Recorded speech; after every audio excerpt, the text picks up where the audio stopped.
Preparations for the opening of the 12th Parliament were in top gear hours before President Uhuru Kenyatta makes his way to the August House for the critical constitutional assignment.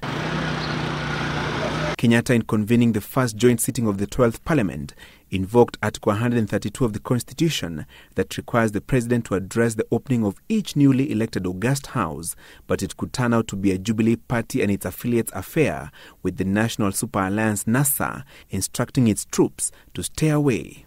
Members of Parliament, both National Assembly and Senate, from the NASA coalition, shall and will not attend Parliament in the purported official opening of the houses. Ati wata boycott bunge. Mimi nawaambia, well done. Ngoja mtatuona tukiwa tunafungua bunge na tuanze kupitisha sheria.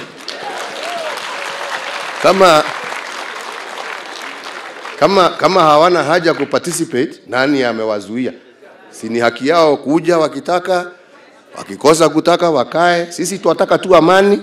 With Kenyatta's re-election being nullified by the Supreme Court and a fresh presidential election ordered within 60 days in accordance with the Constitution, tomorrow's sitting was illegitimate, according to NASA, Jubilee terming the boycott inconsequential.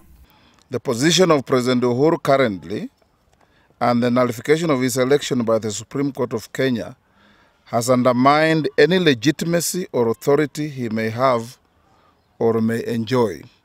This matter is simple and straightforward and requires no public or private debate.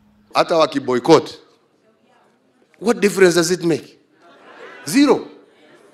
Despite the Apex Court invalidating his re-election a fortnight ago in a majority verdict, Kenyatta remains in office by virtue of Article 142 of the Constitution that outlines the term of the president.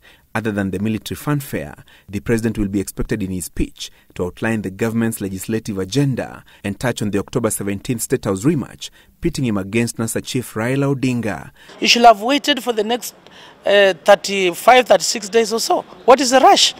Is he sure he's going to be the president? How sure are we? Maybe he's going to be President Raila Odinga. Parliament will debate the speech of the president for the next 4 consecutive sittings. So even if they don't want Uhuru, they have to live with the 4 consecutive sittings. Jubilee has 213 members in the National Assembly and 38 in the Senate, and is keen on using its numerical strength to push through key legislations and amendments. Why should we have cards on the table? We can run this house without the membership of NASA. We can run and even amend the Constitution. We are short of about 13 members. Two-thirds majority. The nation has to proceed. We have 3 arms of government. The judiciary is operational. The executive, led by the president, is operational. It's only the parliament that has not been sitting. So parliament has to sit so that the 3 arms of government are in operation. The standoff between Jubilee and NASA over the attendance of tomorrow's opening of the 12th Parliament mirrors the friction expected between the two sides of the political divide, with Jubilee boasting of numerical strength in the 2 chambers of Parliament. The August House has immediate task to perform, more so on passage of the Gender Equity Bill, as well as agreeing on the names to the East African Legislative Assembly.